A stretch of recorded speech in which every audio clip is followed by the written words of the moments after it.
నమస్కారం.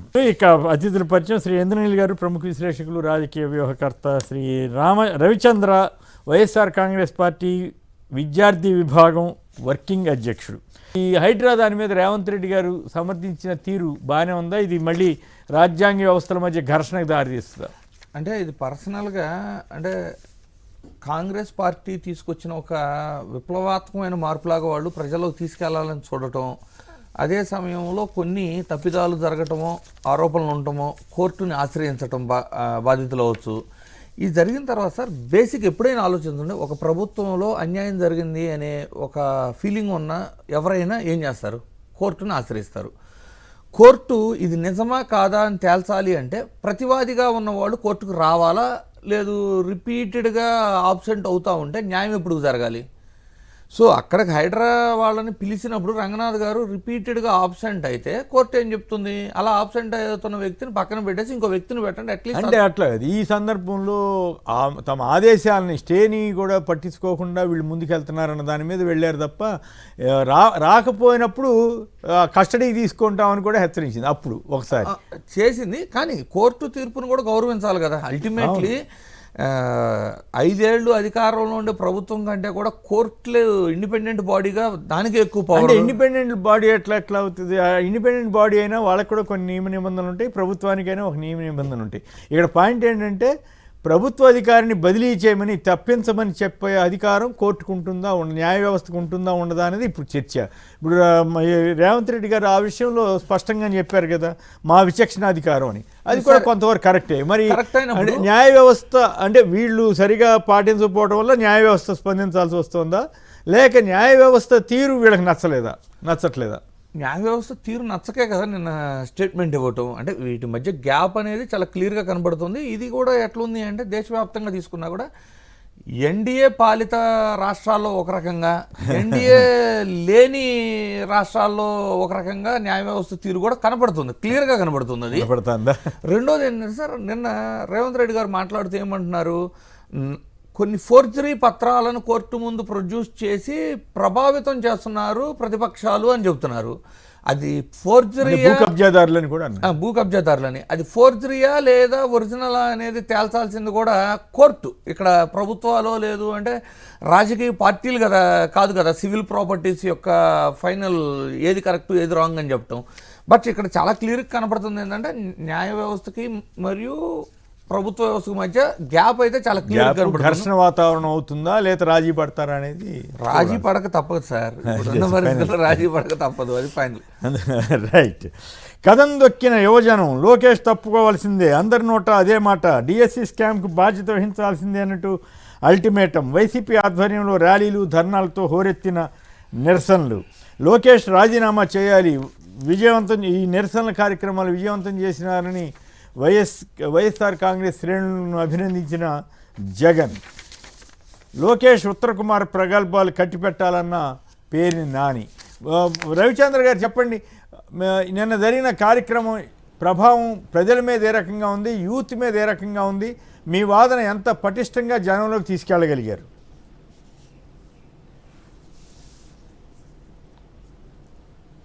సార్, ముందుగా కేసీఆర్ గారికి గుడ్ మార్నింగ్, చర్చలో పాల్గొంటున్న పెద్దలకి గుడ్ మార్నింగ్ తెలియజేస్తూ,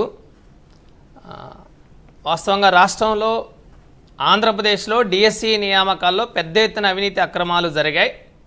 ఈ అక్రమాలపైన సిబిఐ విచారణ చేపట్టాలి. ఇదే సందర్భంలో నీట్ ప్రశ్నాపత్రం లీకేజీకి బాధ్యత వహిస్తూ ధర్మేంద్ర ప్రధాన్ నైతిక బాధ్యత వహిస్తూ రాజీనామా చేశారు.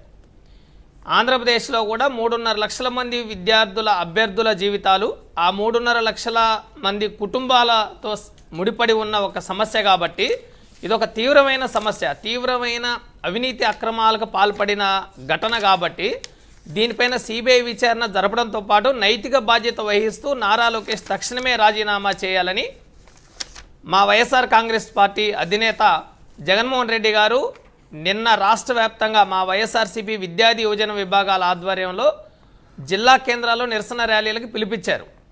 ఈ నిరసన ర్యాలీలు అన్ని జిల్లాలో, రాష్ట్రంలో అన్ని జిల్లా కేంద్రాల్లో పెద్ద ఎత్తున వేలాది మంది యువత పాల్గొన్నారు. ముఖ్యంగా అందులో విద్యార్థులు, యువత పాల్గొన్నారు. డిఎస్సి అభ్యర్థులు కూడా పాల్గొన్నారు. ఎవరైతే ప్రభుత్వ అవినీతి అక్రమాలకి గురైన అభ్యర్థులు ఉన్నారో, నష్టపోయిన అభ్యర్థులు ఉన్నారో వాళ్ళందరూ పాల్గొన్నారు. వాళ్ళు ప్రభుత్వాన్ని ఒకటే ప్రశ్నిస్తున్నారు. నారా లోకేష్ గారు ఏం చెప్తా ఉన్నారు? మేము చాలా పారదర్శకంగా నిర్వహించామని ఆయన చెప్తా ఉన్నారు. మరి పారదర్శకంగా నిర్వహించినప్పుడు మీరు డిఎస్సి పరీక్షల్ని సిబిఐ విచారణ, స్వతంత్ర విచారణ జరిపించండి. అభ్యర్థులకు అనుమానాలు ఉన్నాయి, మాకు 1:1 నిష్పత్తి ప్రకారం సర్టిఫికెట్ల వెరిఫికేషన్ చేశారు. 1:1 వెరిఫికేషన్ జరగడం అంటేనే ఒక పోస్ట్కి ఒక అభ్యర్థి, ఒక ఉద్యోగం. కాబట్టి వెరిఫికేషన్ జరిగిన తర్వాత రిజెక్టెడ్ జాబితాలో కూడా అభ్యర్థుల పేర్లు లేవు. మరి అటువంటప్పుడు మీరు ఎందుకు ఉద్యోగం ఇవ్వలేదని అభ్యర్థులు అడుగుతున్నారు. ఇలాంటి పరిస్థితుల్లో సిబిఐ విచారణ జరిపించడానికి ప్రభుత్వానికి ఏంటి ఇబ్బంది? మీరు సిబిఐ విచారణ జరిపించండి, నిజానిజాలు నిగ్గు తేలుతాయి, వాస్తవాలు బయటకు వస్తాయి. కాబట్టి అభ్యర్థులకు న్యాయం జరిగే అవకాశం ఉందని మేము కోరుతా ఉన్నాం. మా నాయకుడు కోరుతా ఉన్నారు జగన్మోహన్ రెడ్డి గారిని. నిరుద్యోగ అభ్యర్థులు, ముఖ్యంగా డిఎస్సిలో ఉద్యోగం వచ్చి ప్రభుత్వం ఉద్యోగం ఇవ్వని కారణంగా నష్టపోయిన అభ్యర్థులు జూన్ 4వ తారీఖున ఆధారాలతో సహా జగన్మోహన్ రెడ్డి గారితో సమావేశమై వాళ్ళన్ని వివరాలు చెప్పారు. ఆ తర్వాత జగన్మోహన్ రెడ్డి గారు ఒక ప్రెస్ మీట్ ఏర్పాటు చేసి డిఎస్సిలో ఎలా అవినీతి అక్రమాలు జరిగాయో చాలా విపులంగా విశదీకరించి ప్రభుత్వాన్ని ప్రశ్నించారు. నారా లోకేష్ ఏం చెప్తా ఉన్నారు? ఆయన బహిరంగ సవాలు విసురుతున్నారు. మీరు చర్చకు రండి అంటున్నారు జగన్మోహన్ రెడ్డి గారిని. జగన్మోహన్ రెడ్డి గారితో చర్చించే స్థాయి ఈరోజు లోకేష్ గారికి లేదు. ఆయన వాళ్ళ నాన్నగారిని రమ్మనండి, ఈ రాష్ట్ర ముఖ్యమంత్రి చంద్రబాబు నాయుడు గారిని దమ్ముంటే చర్చకు రమ్మనండి. జగన్మోహన్ రెడ్డి గారు వస్తారు. నిన్న మా పేరు నాని గారు కూడా మాట్లాడారు. మీ ప్రభుత్వానికి చిత్తశుద్ధి లేదు. ఒకవేళ నారా లోకేష్ గారితో చర్చించాలి, మీరు చర్చకు రమ్మంటున్నారు కాబట్టి ఎస్ మేము వస్తాం. మా విద్యా యువజన విభాగాల నేతలు మీతో చర్చకు వస్తాం. డిఎస్సి అభ్యర్థులు చర్చకు వస్తారు. పిన్ టు పిన్ చర్చిద్దాం, మాట్లాడదాం. ఎక్కడెక్కడ అవినీతి అక్రమాలు జరిగిందో తెలియజేస్తాం. ప్రశ్నాపత్రాల తయారీ, ప్రశ్నాపత్రాల అప్లోడింగ్ ఒకే ఎస్సీఆర్టీ డైరెక్టర్కి అప్పగించారు. ప్రశ్నాపత్రాల అప్లోడింగు అవుట్సోర్సింగ్ ఎంప్లాయీకి అందులో భాగస్వామ్యం అయ్యారు.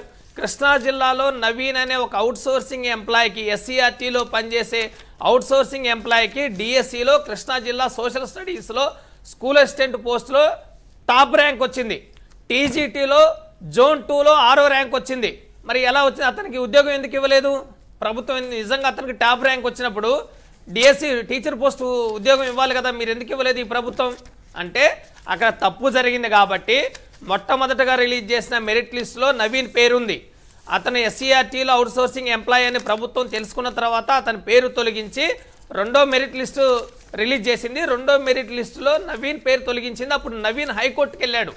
హైకోర్టులో ఆర్గ్యుమెంట్స్ ఉన్నప్పుడే ప్రభుత్వం ఏం చేసింది, నారా లోకేష్ ఎక్స్లో మొత్తం డిఎస్సి ఎంపీగా పోస్ట్ మొత్తం రిలీజ్ చేసేసారు. అంటే అవన్నీ చాలా సార్లు రవిచంద్ర అంటే కోర్టులో ఉన్నప్పుడు మీరు ఎలా రిలీజ్ చేస్తారు? ఓకే, అవన్నీ చాలా సార్లు మాట్లాడుకున్నాం. జగన్ గారు కూడా చాలా ఆధార సహితంగా మొత్తం ప్రజెంటేషన్ ఇచ్చారు, వీడియో ప్రజెంటేషన్ కూడా ఇచ్చారు, అంతా బాగానే ఉంది. కానీ ఇప్పుడు యూత్లో దీని ప్రభావం ఏ రకంగా ఉంది?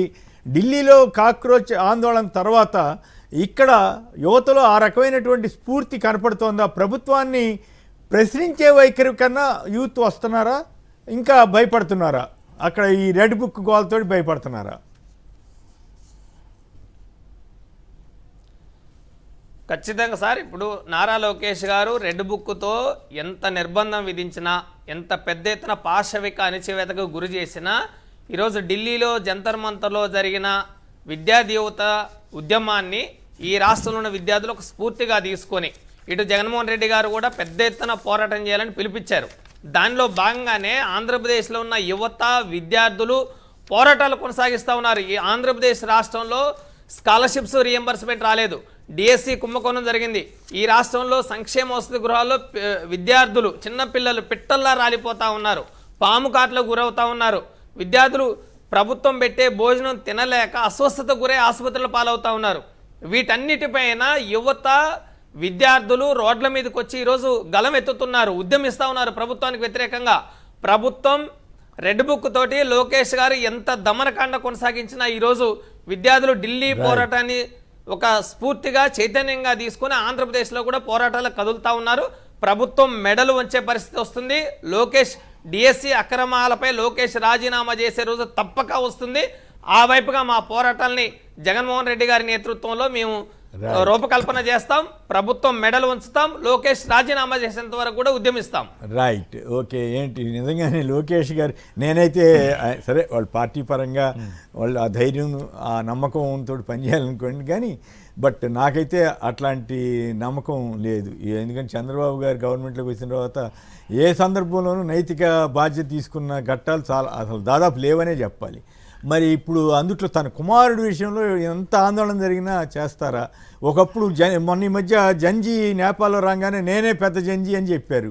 ఇప్పుడు కాక్రోచ్ గురించి నోరు విప్పలేదు చంద్రబాబు గారు. కానీ ఈ తరుణంలో వైసీపీ ఆందోళన చేయటం కానీ యూత్లో దీని మీద ప్రభావం, ఆంధ్రప్రదేశ్ ప్రజల మీద ఏ రకమైన ప్రభావం ఉంటుంది? సార్, దేశంలో మనం ఇప్పుడు జంతర్ మంతర్లో, ఢిల్లీ జంతర్ మంతర్లో జరిగిన స్థాయి ఉద్యమాన్ని ఆంధ్రప్రదేశ్లో ఊహించలేం బేసికలీ. ఎందుకంటే కొంచెం మన వాళ్ళు కొంచెం ఓటు రూపాన తెలిపేవాళ్ళే కానీ రోడ్లు ఎక్కడానికి అంత ఆసక్తి చూపించే యువత కాదు అనేది నా ఒపీనియన్ కూడా.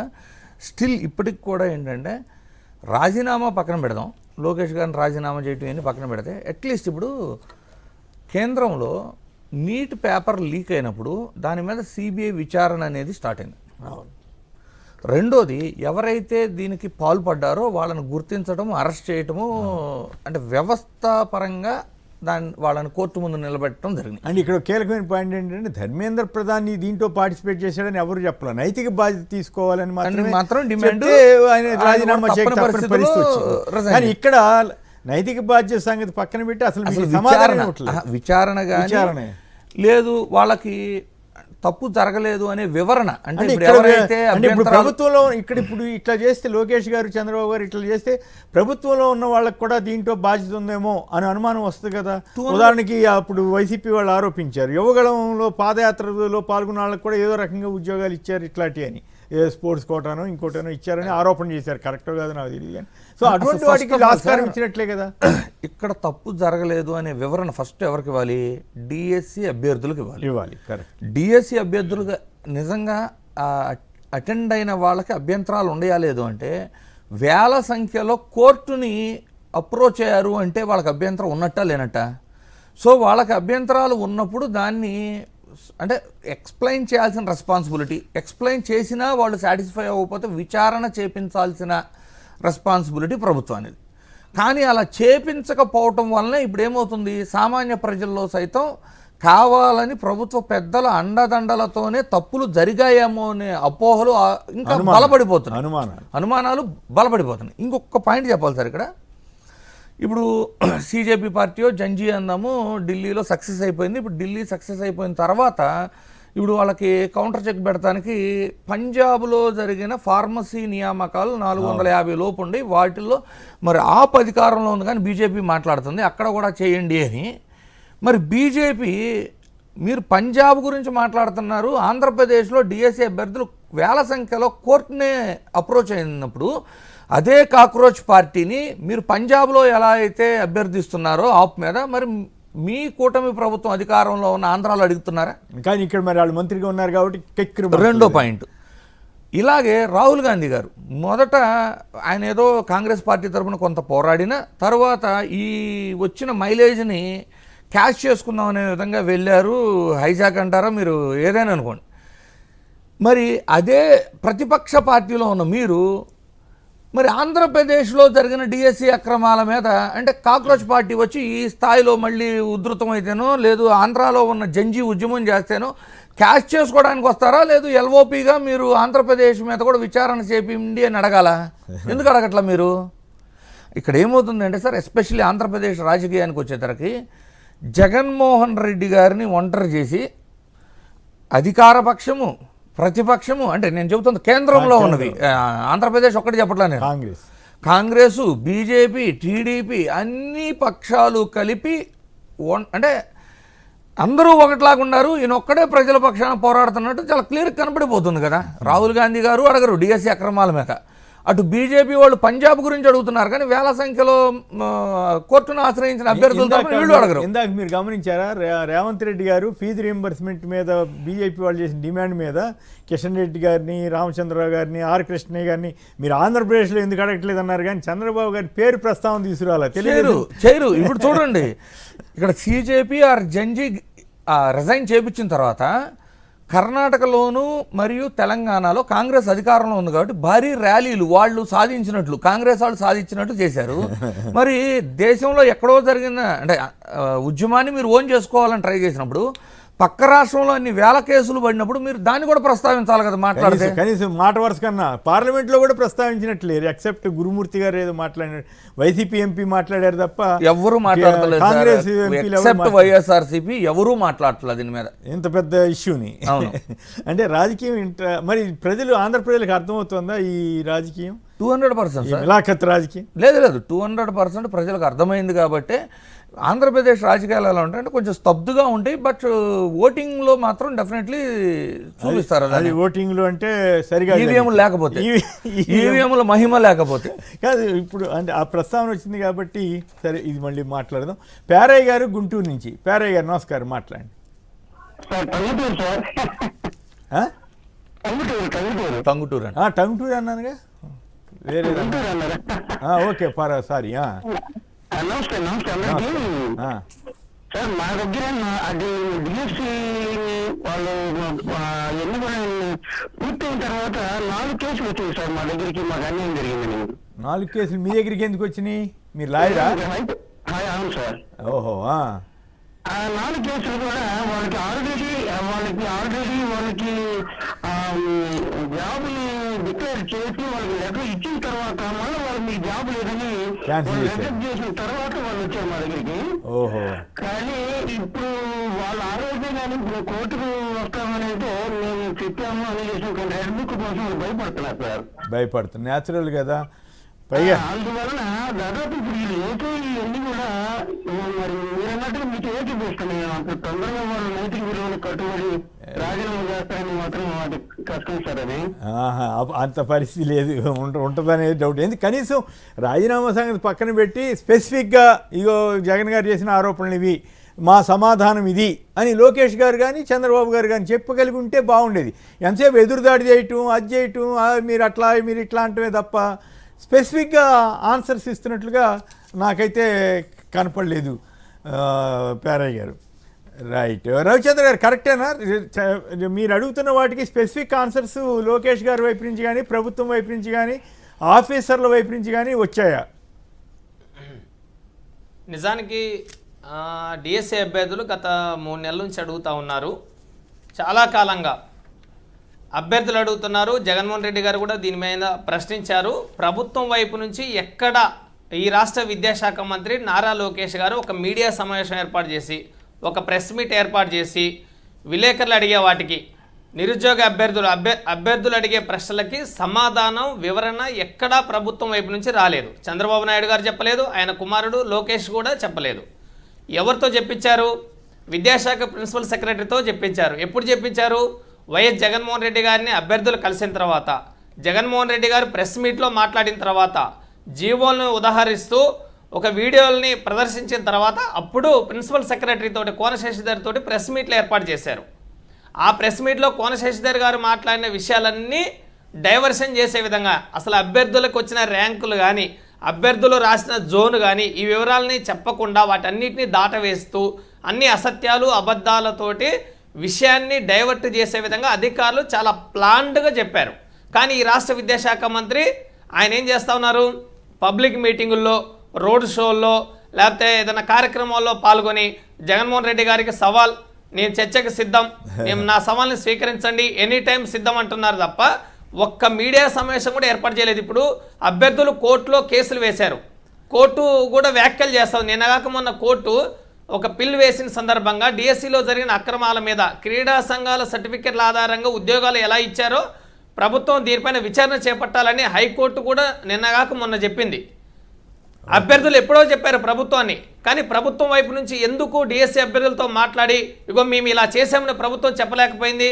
అభ్యర్థులకు వివరణ ఇవ్వాలి కదా. లోకేష్ ఒక్కసారైనా మాట్లాడాలి కదా. అభ్యర్థులు కరకట్ట దగ్గరికి వెళ్తే అధికారులు కలవకుండా వాళ్ళందరినీ తోసేసి నెట్టేసి వాళ్ళకి ఏ సమాధానాలు చెప్పకుండా చాలా గందరగోళంగా వ్యవహరించారు ఇంతకాలం. వాళ్ళు జగన్మోహన్ రెడ్డి గారిని కలిసిన తర్వాత డిఎస్సిలో ఇన్ని అవినీతి అక్రమాలు బయటికి జరిగాయని జగన్మోహన్ రెడ్డి గారు వివరణ ఇచ్చిన తర్వాత ప్రెస్ మీట్లో ఇదొక బ్లాస్ట్గా ఈ రాష్ట్రంలో బయటకు వచ్చింది. దీనిపైన ప్రభుత్వం వివరణ ఇవ్వకుండా పారిపోతా ఉంది, తప్పించుకుంటా ఉంది, ఎదురుదాడికి దిగుతా ఉంది, డైవర్షన్ పాలిటిక్స్ పాల్పడతా ఉంది ప్రభుత్వం. నిజంగా తప్పు చేయకపోతే మీరు ఎందుకు వివరణ ఇవ్వలేదు నారా లోకేష్ గారు? మీరు వివరణ ఇవ్వలేదు, మీ దగ్గర వివరణ లేదు, మీ దగ్గర సమాధానం లేదు, అందుకే మీరు ఎదురుదాడికి దిగుతా ఉన్నారు. మీరు సిబిఐ విచారణ చేపట్టండి, సిబిఐ విచారణకి కాల్ఫర్ చేయండి, నిజానిజాలు బయటకు వస్తాయని మేము చెప్తా ఉన్నాం.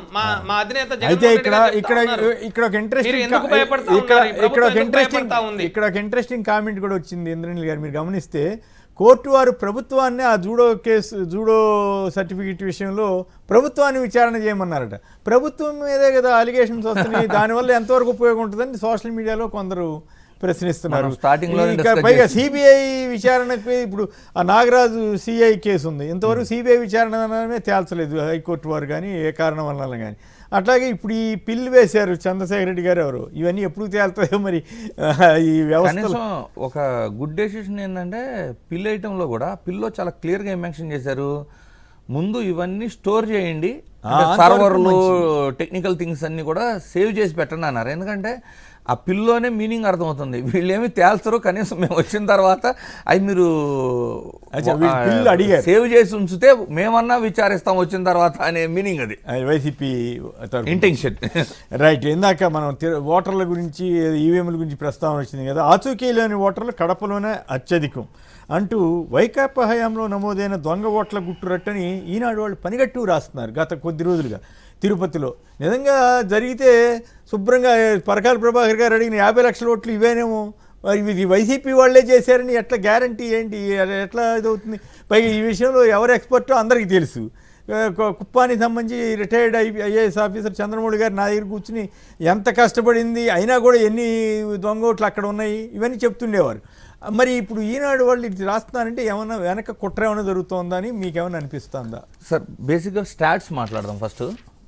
కడప అసెంబ్లీలో ఎన్రోల్ అయిన ఓట్లు 2,80,000 పైచిలకు. ఎప్పుడు? 2024కి ఎలక్షన్స్ ముందు. పోలైన ఓట్లు వచ్చి 1,90,000 తక్కువగానే పోలేని 90 ఆర్ 1,00,000 ఓట్లు. కానీ ఇక్కడ 90,000 ఓట్లు లేవు, వలస డూప్లికేట్ ఓట్లు అని చెబుతున్నారు. అంటే మరి మీరు గెలిచిన ఓట్లు ఏంటి?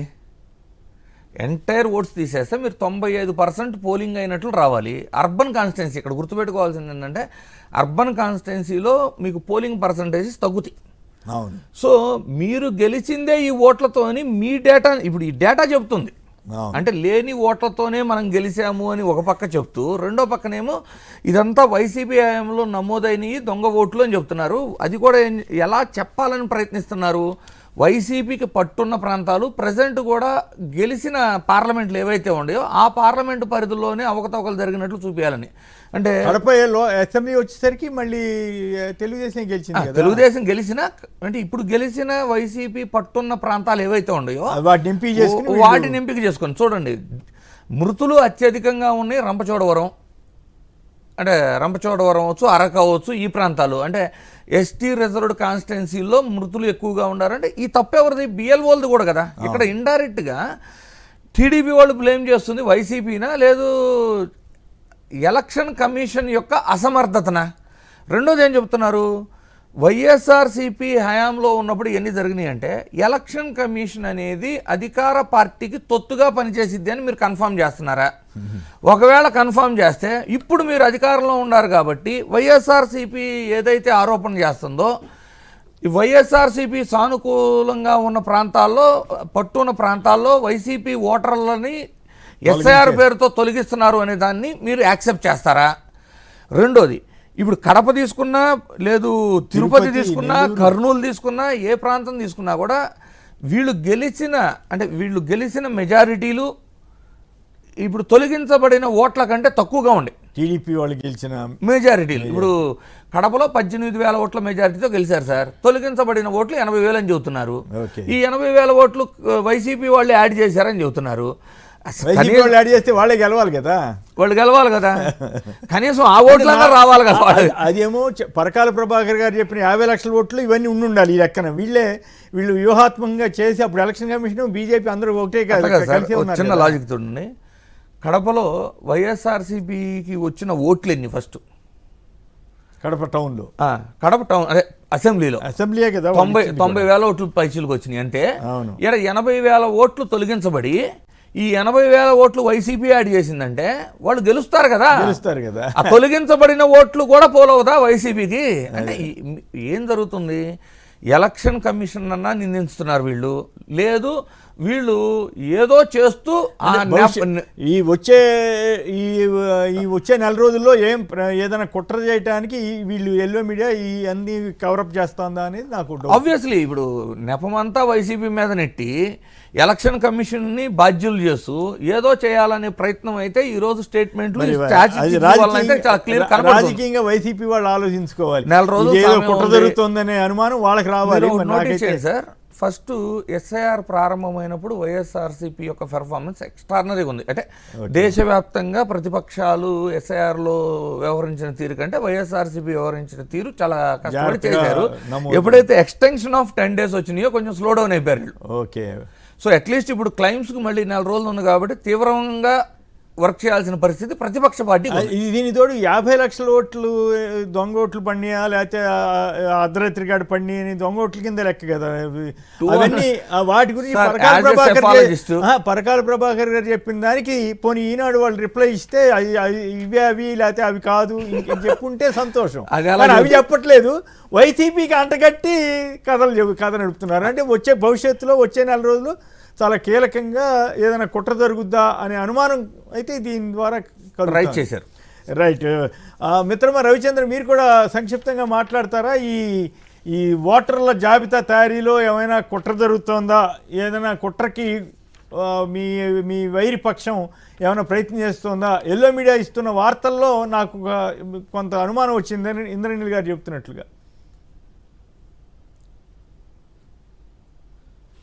ఖచ్చితంగా సార్, ఎందుకంటే ఎస్ఐఆర్ ప్రారంభం జరిగిన తర్వాత ఆంధ్రప్రదేశ్లో మొత్తం ఫీల్డ్లోకి వెళ్ళిన తర్వాత అసలు ఎస్ఐఆర్ ఎవరైతే ఓటర్లని సేకరణ చేస్తున్నారో ఆ లిస్టులు మొత్తము టీడీపీ ఆఫీసులోకి వెళ్తూ ఉన్నాయి. టీడీపీ వాళ్ళ సమక్షంలో జరుగుతూ ఉన్నాయి. ఐటీడీపీ వాళ్ళు దాన్ని మానిటరింగ్ చేస్తూ ఉన్నారు. దానికి ఒక ప్రత్యేక సెల్ ఏర్పాటు చేశారు టీడీపీ వాళ్ళ సెంట్రల్ ఆఫీసులో. వాళ్ళే మానిటరింగ్ చేసి లిస్టులన్నీ తెప్పించి ఎవరెవరు వైసీపీకి ఉన్నారో వాళ్ళందరినీ తొలగించే ప్రక్రియని టీడీపీ సెంట్రల్ ఆఫీస్లో చేస్తున్నారు. ఒక ప్రత్యేక సెల్ ఏర్పాటు చేసుకొని ఆంధ్రప్రదేశ్లో 45 లక్షల ఓటర్లు మిస్ అయ్యారని చెప్పేసి మొన్ననే కథనాలు వచ్చాయి. మరి మొత్తం అధికార పార్టీ కనుసన్నలో జరుగుతున్నప్పుడు ఒక పారదర్శకంగా ట్రాన్స్పరెన్సీగా జరపాల్సిన బాధ్యత ఉంది కదా.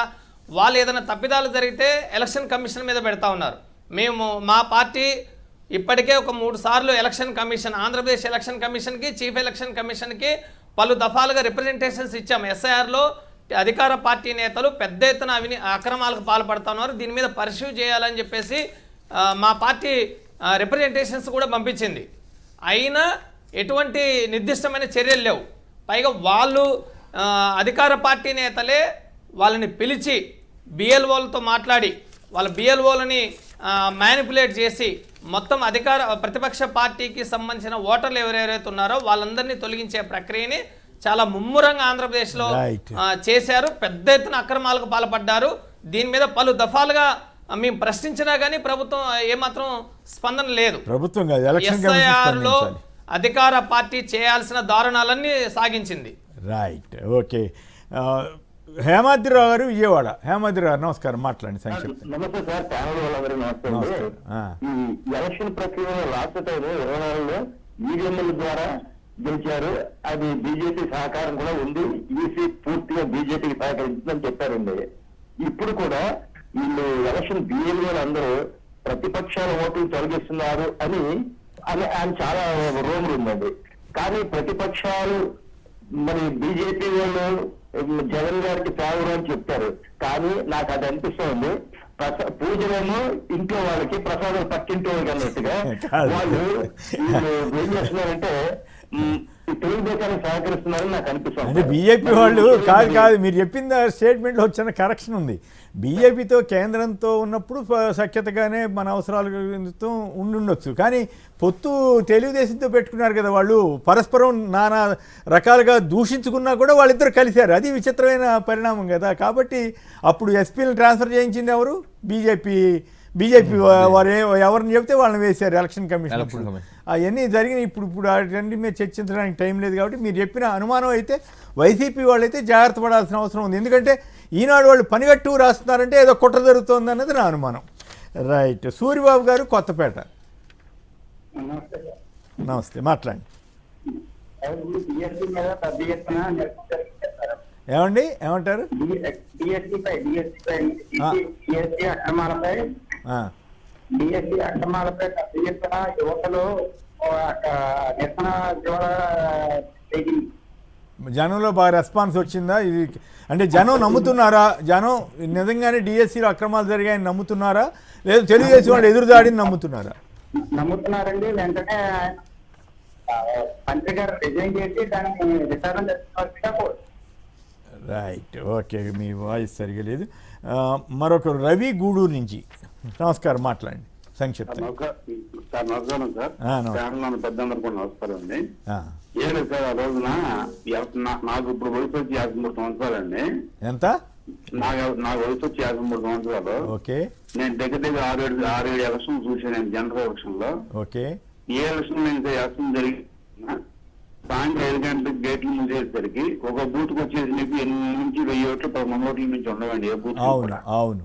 ఎలక్షన్ మనం 5 గంటల ఎలక్షన్ క్లోజ్ చేసే టైంకి 20 మందో 10 మందో 15 మంది అనుకుంటాం. ఆ టైంకి గేట్లు వేసేయడం అనేది ఆనవాయితీ సార్, అది రూల్ అది. ఆ టైం కన్నా 20 మంది 15 మంది 10 మంది కలిపి ఒక అరగంటలో 30 గంటలో అది వేయటం అయిపోతుంది. అవును. ఇప్పుడు మనం గత 30 సంవత్సరాలు నేను చూస్తున్న ఇది అటువంటి ఈసారి ఇప్పుడు కూడా సేమ్ మేము అలాగే ఏజెంట్లు ఉన్నాము, అలాగే 1 అరగంటలో క్లోజ్ చేసాము, సీల్ ఏం చేసుకున్నాం, దగ్గర ఉండి పర్సంటేజ్ తీసుకుని బయటకు వచ్చాము.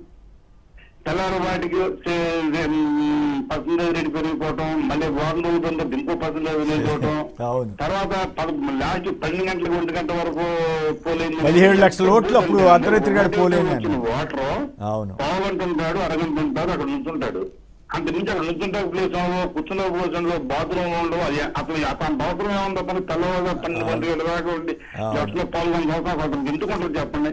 కరెక్ట్. మీరు లాజికల్ గా కామన్ సెన్స్ పాయింట్లు చెబుతున్నారు, కరెక్టే మీరు చెప్పింది. కానీ దురదృష్టవశాత్తు ఎలక్షన్ కమిషన్ కాదు, పరకాల ప్రభాకర్ గారు అంత ఓపెన్ గా చెప్తా ఉంటే ఎలక్షన్ కమిషన్ స్పందించట్లేదు. ఇప్పుడు మాట్లాడితే వైసీపీ హయాంలో అప్పుడు ఓట్ల జాబితా తయారైందని అబద్ధాలు రాస్తున్న పత్రికలు రెస్పాండ్ అవ్వట్లేదు. ఇప్పుడు చెప్పమనండి. అప్పుడు ఓట్లు ఎక్కువ పడినాయి, మరి మెజారిటీ టీడీపీకి ఎట్లా వచ్చిందనేది చెప్పాలి కదా, అది చెప్పట్లా మళ్ళీ. అంటే అప్పుడు కూడా టీడీపీ వాళ్ళే మేనేజ్ చేశారని ఎల్లో మీడియా ఇప్పుడు చెప్పదలిచిందా ఏమిటో అర్థంగానే కాకుండా ఎంతసేపు వైసీపీ మీద బురదేయటం, కథ నడపడం, కుట్రలు చేస్తున్నారు. నాకైతే ఖచ్చితంగా అనుమానంగా ఉందండి. ఈనాడు వాళ్ళు పనిగట్టు రాస్తున్నారు గత వారం రోజులుగా. అంటే ఏమిటి దాని అర్థం? ఏదో జరగబోయే కుట్రని వీళ్ళ మీద ఆపాదించేసి కథ నడిపేస్తున్నారా అనేది నాకు ఒక అనుమానం. ఎందుకంటే ఇప్పుడు వార్తలు నిన్న ఇంత పెద్ద ఆందోళన జరిగితే అవేవి రాయలా. తమ్మినేని మీద ఎవరో ముస్తాఫా అన్న ఎమ్మెల్యే, మాజీ ఎమ్మెల్యే ఏదో జరిగింది, మామూలుగా లోపల పేజీలో చిన్న వార్తలు వేసే వాటిని కూడా ఫస్ట్ పేలో పరుస్తున్నారు. అంటే డైవర్షన్ అనమాట. ఈ డైవర్షన్ని అర్థం చేసుకోవాలి వైసీపీ వాళ్ళు. ఇప్పుడు జాగ్రత్తగా లేకపోతే ప్రమాదమేమో నాకు అనిపించింది ఈ వార్త చూసిన తర్వాత. అంతేనా?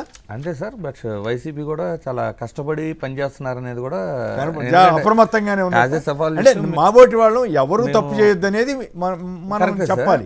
ఎవరు తప్పు చేయొద్దు, కానీ ఎదుటి వాళ్ళు తప్పు చేసినప్పుడు పసిగట్టాలి. అది మీడియా మరి ఇట్లా ఇంత దుర్మార్గంగా ఉండకూడదు, ధర్మంగా ఉండాలి అనేది నా అభిప్రాయం. రైట్. ఈ బోండా ఉమా గారు ఏంటి భయపడినట్ట, లేకపోతే ఏమైంది? ఆయన మళ్ళీ వివరణ ఇచ్చారు.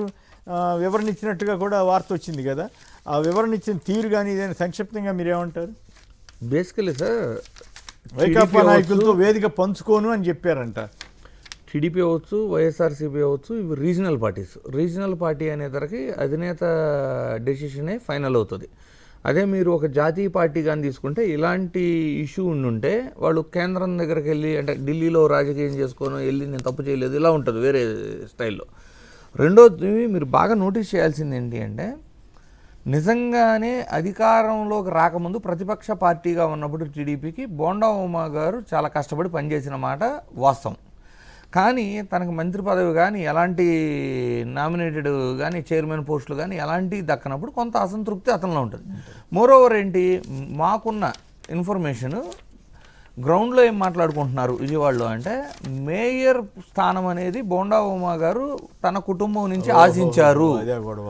అయితే వీళ్ళు ఏం చేశారు, బోండా ఉమా గారికి అతనికి అంత ప్రాధాన్యత ఇవ్వకూడదు అనే ఉద్దేశంతోనే అండ్ కూటమిలో కొంత పొత్తు ధర్మం రిలేటెడ్ బీజేపీ టీడీపీ ఎమ్మెల్యేలు ఉన్నారు, కానీ కాపు సామాజిక వర్గపు ఓట్లు అధికంగా ఉండి 2009లో పీఆర్పీ పోటీ చేసినప్పుడు కూడా సిటీలో ఉన్న 3 సీట్లో 2 సీట్లు పీఆర్పీ గెలిచి 3వ సీటు కూడా 1000 ఓట్ల తేడాతో మాత్రమే ఓడిపోయింది. కాబట్టి మేయర్ స్థానాన్ని జనసేన కేటాయించాలని డిసైడ్ అయిన తర్వాత జనసేన వాళ్ళు రీసెంట్గా తీసుకుంటే మీరు ఒక మీటింగ్ ఆర్గనైజ్ చేసి మరి విజయవాడ గడ్డ మీద ఈసారి మనం జెండా ఎగరవేయబోతున్నామని వాళ్ళు ప్రకటించుకోవటము, ఈ కారణాలు వీళ్ళిద్దరి మధ్య కొంచెం డిఫరెన్సెస్ పెరిగినాయి, గ్యాప్ పెరిగింది. అయితే అవన్నీ ఒక ఎత్తు కావచ్చు, కానీ ఇప్పుడు ఆ సమావేశానికి వెళ్ళొద్దని చెప్పటం, వెళ్తాన్ని అంబటి రాంబాబు గారిని కలవటమే నేరం అయితే మరి కొందరు సోషల్ మీడియాలో ప్రశ్నిస్తున్నారు. చంద్రబాబు గారు విజయసాయి రెడ్డి గారు ఎట్లా మాట్లాడుతున్నారు, చంద్రబాబు గారు కేటీఆర్ గారు వాళ్ళందరి సంగతి తీసేయండి సార్. లోకేష్ గారు రీసెంట్గా కాంగ్రెస్ వాళ్ళతో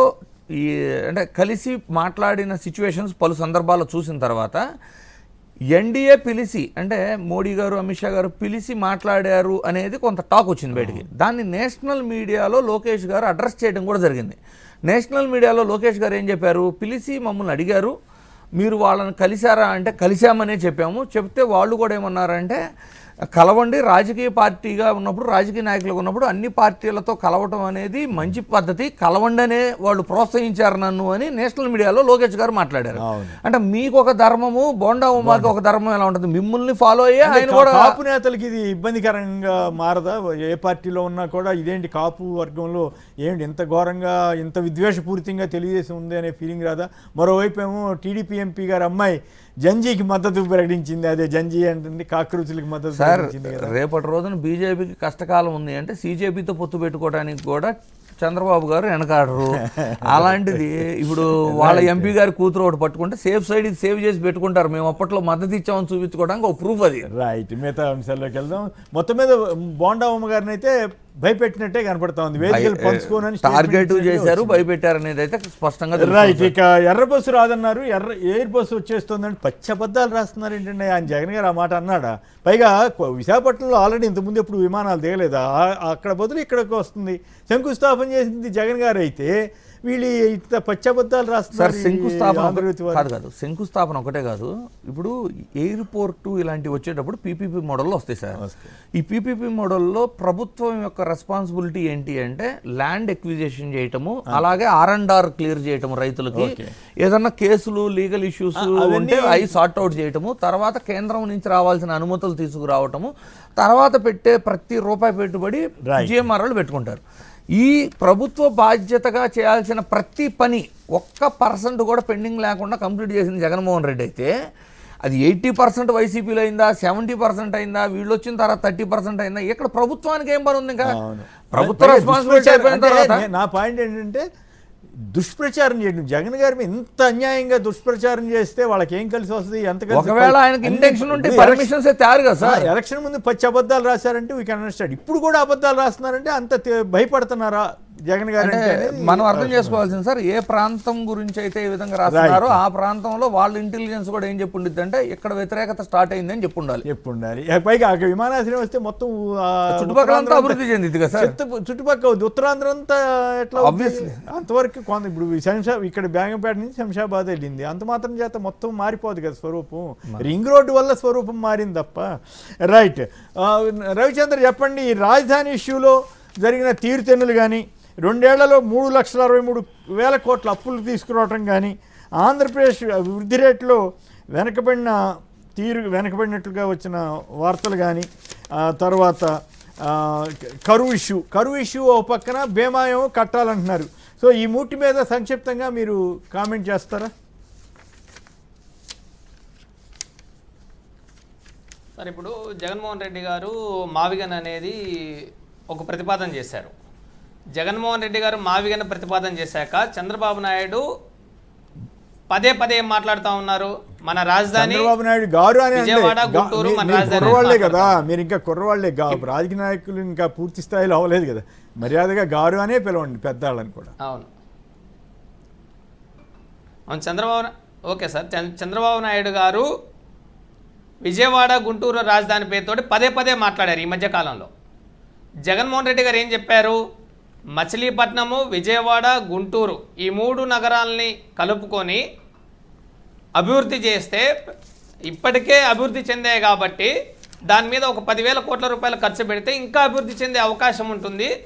రాజధాని పేరుతోటి అంచనాలను పెంచి బినామీలకి కోట్ల రూపాయలు దోచిపెట్టే ప్రక్రియే అమరావతి. ఇది చాలా క్లియర్ కట్గా ఈ రాష్ట్ర ప్రజానీకానికి అందరికీ తెలుసు. జగన్మోహన్ రెడ్డి గారు ఒక మంచి ప్రతిపాదన చేసిన తర్వాత ప్రజల్లో దీని మీద ఒక పాజిటివ్నెస్ పెరిగింది. కాబట్టి సానుకూలంగా ప్రజల్లో కూడా ఒక రెస్పాన్స్ వచ్చింది. అంటే మావిగన్లో ఏదైతే ఉందో యూనివర్సిటీలు ఉన్నాయి, పోర్టులు ఉన్నాయి, రహదారులు ఉన్నాయి, నేషనల్ హైవేస్ ఉన్నాయి, రైల్వే జంక్షన్స్ ఉన్నాయి. ఇవన్నీ ఉన్నప్పుడు వాటి మీద కొన్ని వేల కోట్ల రూపాయలు ఖర్చు పెడితే ఇంకా అభివృద్ధి చెందుతుంది. కానీ ఇక్కడ రాజధాని పేరుతోటి ప్రభుత్వం ఏం చేస్తూ ఉంది? ఇప్పటికీ 50,000 కోట్ల రూపాయలు అప్పు చేసింది. ఈ 50,000 కోట్ల రూపాయలకి అంచనాలు పెంచి వర్షాలు వస్తే నీటిని తోడటానికి కోట్ల రూపాయలు, అమరావతిలో మొల్లకంచెలు తొలగించడానికి కోట్ల రూపాయలు ఎవరికి ఇస్తున్నారు? బినామీ సంస్థలకు ఇస్తున్నారు. బినామీ సంస్థలకు ఇవ్వడం, దోచుకోవడం. కాబట్టి ఇదే కదా రాజధాని పేరుతో జరిగేది. ఇప్పటికీ ఇన్ని సంవత్సరాలు అవుతా ఉంది. ఇప్పుడు 2.5 ఏళ్ళుగా వస్తూ ఉంది. 2.5 ఏళ్ళలో రాజధాని అమరావతి పేరుతోటి ప్రభుత్వం చేసింది ఏంటి? రైట్. ఒక మంచి ప్రతిపాదన ముందుకు వచ్చినప్పుడు, మావిగన్ అనే పేరు ఒక మంచి బయటకు వచ్చినప్పుడు, జగన్మోహన్ రెడ్డి గారు ప్రతిపాదించినప్పుడు దాంట్లో ఉన్న సాధ్యాసాధ్యాలని పరిశీలించాలి. కానీ చంద్రబాబు నాయుడు గారు ఇప్పుడు ఏం చెప్తా ఉన్నారు? అమరావతి, తెనాలి, తర్వాత విజయవాడ, గుంటూరు ఈ కేంద్రం మళ్ళీ పదే ఆయన మాట్లాడుతూ ఉన్నారు. అంటే ఇప్పటికి ల్యాండ్ పూలింగ్కి రైతులు ఎవరైతే భూములు ఇవ్వడం లేదో వాళ్ళ మీద పెద్ద ఎత్తున పోలీసు నిర్బంధం ఉంది, ప్రభుత్వం నిర్బంధం విధిస్తా ఉంది.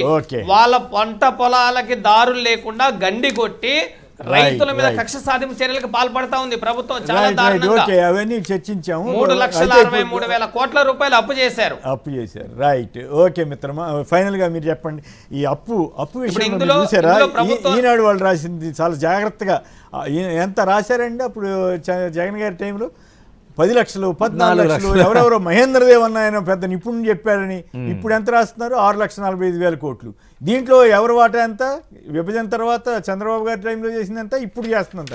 ఇవేవి రాయకుండా జాగ్రత్త పడ్డారు సార్. బేసికల్లీ అప్పు చేయటం అనేది పక్కన పెడితే దుష్ప్రచారం చేయటం ద్వారా ప్రజలను తప్పుదో పట్టించడం ఉంది సారా, అది ఫస్ట్ దుర్మార్గం.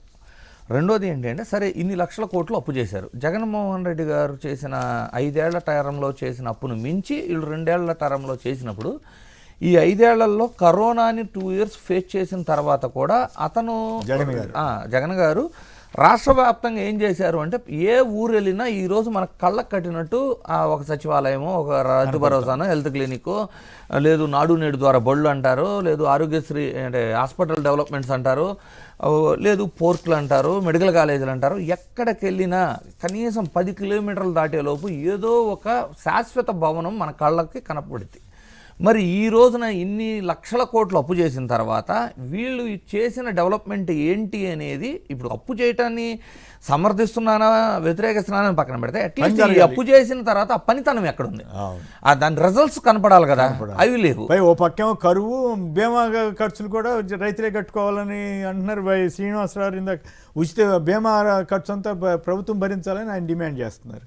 గతంలో వైఎస్ఆర్సీపీ అధికారంలో ఉన్నప్పుడు ప్రతి పంటకి, ప్రతి రైతుకి ఎంటైర్ స్టేటు ప్రభుత్వమే ఉచిత పంట బీమా అందించింది.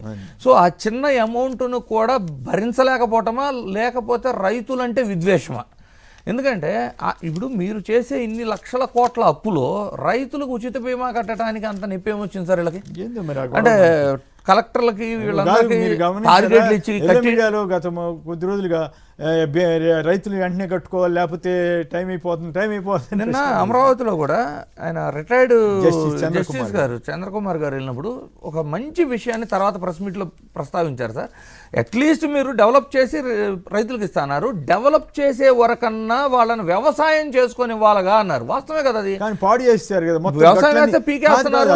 మోటార్లు కాదు, అప్పుడే 2016లో కుట్రపూరితంగా మొత్తం గట్లన్నీ కొట్టేశారు. ఎందుకంటే వాళ్ళు మళ్ళీ నిజంగా వ్యవసాయం చేసుకుంటారని. కానీ పంజాబ్లో ల్యాండ్ పూలింగే విధానం తీసుకొచ్చినా కూడా మేము అవసరమైనప్పుడు వరకు మీరు వ్యవసాయం చేసుకోవాలని చెప్పారు.